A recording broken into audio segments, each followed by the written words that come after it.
मुझे ये अब बीती भारत की रहने वाली एक औरत ने सुनाई थी, जिसका फर्जी नाम रोजी समझ लें। वो गवा की रहने वाले थी और मुझको कुवैत में मिली थी। इन दिनों मेरे शौहर कुवैत में एक अच्छी मुलाजमत पर थे और मैं थोड़े दिनों के लिए उनके पास गई थी। रोजी मुझे एक पार्क में मिली थी, जहां वो एक बेंच पर अकेली बैठी रो रही थी। अजरा हमदर्दी में उसके पास जाकर बैठ गई और रोने की वजह पूछी तो उसने मुझको अपनी कहानी सुना दी।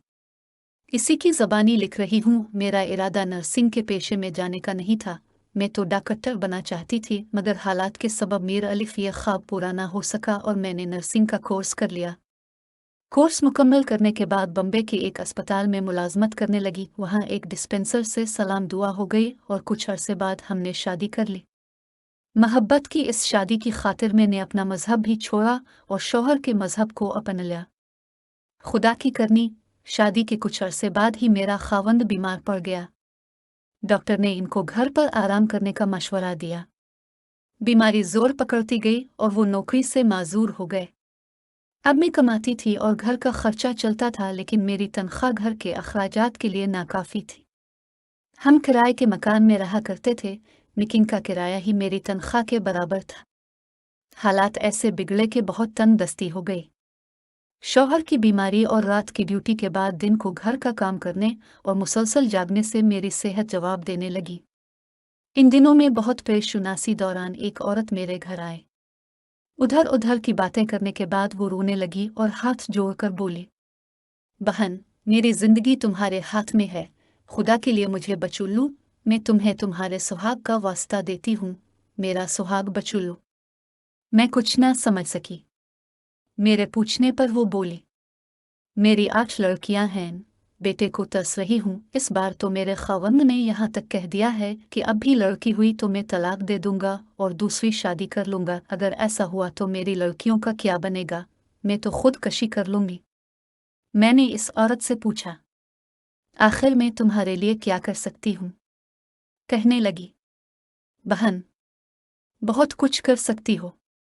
मैंने इसी मैटरनिटी होम में अपना नाम लिखवाया है जहाँ तुम सर्विस करती हो। जब मैं अस्पताल उहेगी, तुम वहाँ मौजूद होगी। अगर मेरे लड़की हुई तो तुम किसी और से बदल देना। एक ही वक्त में कई केस होते हैं, किसी को पता भी नहीं चलेगा। इस औरत की बात सुनकर मेरे रूंगटे खड़े हो गए। इस वक्त तो इसको कोई जवाब ना दिया, मगर बाद में इसकी बार बार मिन्नतों और 30,000 रुपए के लालच की खातिर मेरे दिल को शैतान ने ये पापी काम करने पर आमादा कर दिया। मुझको चूंकि रुपयों की सख्त ज़रूरत थी, सो मैंने हामी भर ली। वो दिन आ गया जब वो अस्पताल में आए। इसके यहाँ लड़की हुई और उसके साथ वाले बेड पर जो औरत थी, इसके लड़का हुआ। मैंने दोनों को नहलाने के लिए एक ही टब में डाल दिया। इस वक्त मेरी फिरती काम आई। दूसरी नर्स जो मेरे साथ थी, बूढ़ी थी। उसने कुछ ख्याल ना किया। उस वक्त रात के 12 बज रहे थे। बहरहाल काम खुश असलूबी से अंजाम पा गया।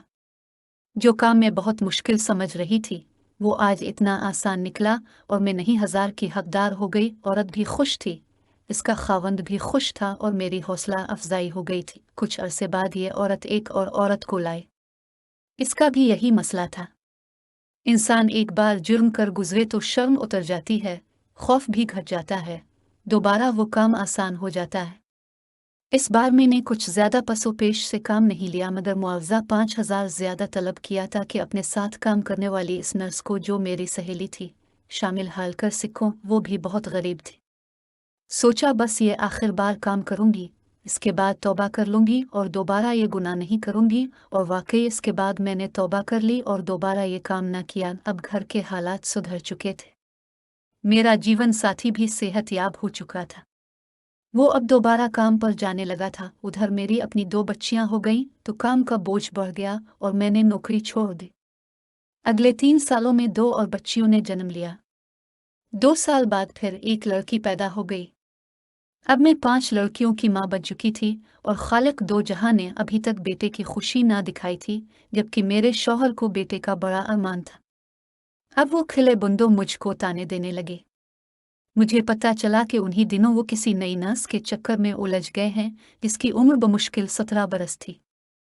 अब मैं खौफजदा थी कहीं वो इसके साथ शादी करके मुझको ना छोड़ दे, लड़के ना होने का बहाना करके। खावंद और लड़कियों की मोहब्बत से मजबूर होकर मैंने अपनी सहेली को राजी कर लिया जो पहले मेरी साथी नर्स हुआ करती थी। वो अब भी अस्पताल में मुलाजमत कर रही थी। मैंने जूलिया से कहा, अगर इस बार भी लड़की को जन्म दिया तो तुम ज़रूर मेरी लड़की को किसी औरत के लड़के से बदल देना। वो अकेले ये काम करने से घबरा रही थी। मैंने इसे अपनी दोस्ती का वास्ता देकर मजबूर कर दिया। उसने वदा तो कर लिया लेकिन घबराई हुई थी। तभी उसने अपनी आया को राजदारी में अपने साथ ले लिया और लालच वगैरह देकर पहले इस अमर पर राजी कर लिया कि बच्चा तब्दील करना है। इस बेवकूफ़ ने उन पर आया को कुछ इस तरह समझाया कि आया ये समझी हर सूरत में बच्चा बदलना है। वो ये ना समझ सकी कि सिर्फ लड़की होने की सूरत में ऐसा करना है, और वो भी जब दूसरा कोई किस लड़के का हो। मेरे साथ दो औरत आई थी। मुझे खुदा ताला ने लड़के से और इन दोनों को लड़कियों से नवाजा, मगर मेरी बेवकूफ़ सहेली आया को जो कुछ सिखा चुकी थी वही हुआ। तीनों नर्स केस थे। वो इतनी घबराई कि इस जाहिल आया को ये काम अंजाम देना पड़ा, और वो ज़रा देर बाद एक बच्चे को नहला धुलाकर पोटली सा बनाकर मेरे साथ लिटा गए। मैं बहुत खुश थी, काम हो गया कि लड़का ही होगा। मगर जब होश आया तो पता चला कि मेरे साथ अस्पताल की चादर में लेटी हुई बच्ची है, लड़का नहीं। मैंने सहेली से पूछा। इसने आया से पूछा। आया बोली, आपको लड़का ही हुआ था। आपकी सहेली ने तो मुझको बच्चा बदलने को कहा था। मैंने आपका लड़का इस औरत को दे दिया और उसकी लड़की आपके पास लटा दी। मैं सहेली नर्स पर बरस पड़े। वो रोने लगी। मैंने कहा कि मेरा लड़का इस औरत से वापस ला दे वरना बुरा होगा। कहने लगी, अच्छा, मैं किसी तरह इन औरतों को समझा कर लाती हूँ कि गलती हो गई है, लेकिन इसने ऐसा नहीं किया। वो इन औरतों के पास जाने की बजाय घर चली गई और डर के मारे अस्पताल वापस न आए। अगले दिन आया को इसके घर भेजा। इसके मकान पर ताला पड़ा हुआ था। खुदा जाने वो खौफ ज़दा होकर कहाँ छप गई थी। अब मैं हाथ मिल रही थी। अगर शौहर को बताती और मुश्किल में पड़ जाती। ये भी डर था कि मेरी ये डरपोक सहेली कहीं मेरे पिछले राज भी इसको न बतू दे। दिल पर सब्र की सिल रख ली। वो औरतें भी छठी करके चली गईं। उनको क्या खबर कि उनकी बच्ची मेरे पास है और मीर अख्त जिगर वो ले जा रही हैं। आया भी मेरे डर से भाग गई। मैं तो बिल्कुल बेबस होकर रह गई थी। भरी गोद भी खाली लगती थी कि प्राई बच्ची को लेकर और अपना चांद साबिता गनवा कर घर आ गई थी। खुदा ने मेरे किए की कैसी सजा दी थी कि कलेजा मुंह को आ रहा था। शौहर ने तो मुझको घर से ना निकाला। मैंने अपने जुर्म की अब सजा पाई। खुद ही इस सजा का इंतजाम भी किया। 6 माह बाद शौहर फिर से बीमार पड़ गया। बीमारी ने तूल खींचा और साल बाद वो चल बसा। मैं अपने बेटे की सूरत देखने को तरसते रह गई और आज तक तरस रही हूँ। नौकरी छोड़ चुकी थी। दोबारा कोशिश की, ना मिली। मिल भी जाती तो 5 बच्चियों का खर्च उन्हें उठा सकती थी। इनको अपनी मासी के पास छोड़ा और कोशिश करके कुवैत आ गए। यहाँ एजेंट ने तो नर्सिंग की नौकरनी दिलाने का कहा था, लेकिन वो ना ली, और अब मैं एक घर में खादमा की मुलाजमत कर रही हूँ। जिसके घर काम करती हूँ वो बड़ी सख्त औरत है, बहुत काम लेती है और झुलक कर बात करती है।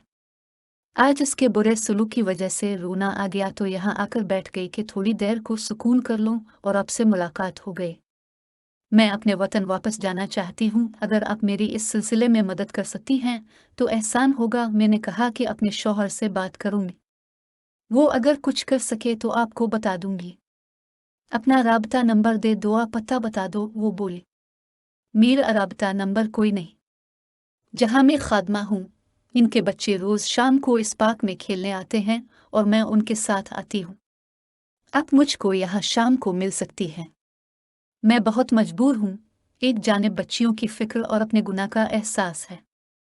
खुदा से हर वक्त मुआफ़ी मांगती हूँ। इस जहान में तो अपने किए की सज़ा मिलेगी। इस जहान में भी कुछ कम सज़ा नहीं पाई है। इस औरत का दुख सुनकर मैं भी आबदीदा हो गई। मैंने कहा, अल्लाह ताला गफूर और रहीम और बख्शने वाला मेहरबान है। सिर्फ दिल से दुआ करोगी तो वो ज़रूर सुनेगा, और मैं भी तुम्हारे लिए दुआ करूंगी कि अल्लाह तुमको छीन दे और हम सब के गुनाह मुआफ़ कर दे। चंद दिन बाद मैं दोबारा पार्क गई, मगर वो औरत दिखाई ना दी। इसके बाद मीर उस ख़त्म हो गया तो वतन लूट आए। इस बात को काफ़ी साल गुजर गए हैं, लेकिन आज तक वो नर्स और उसकी कहानी को मैं नहीं भुला सकी। इस दुनिया में कैसे कैसे लोग हैं और कैसे कैसे पाप और पिन होते हैं कि इंसान की अक्ल हैरान रह जाती है। अपने थोड़े से फायदे के लिए लोग कैसे कैसे बुरे काम कर गुजरते हैं, अपने ज़मीर तक बीच देते हैं और ऐसे गुनाह कर गुजरते हैं कि खौफ से ही लर्ज़ा तारी हो जाता है, मगर ये काम जो करते हैं उनको एहसास नहीं होता। खुदा जाने उनके दिल क्यों पत्थर से हो जाते हैं।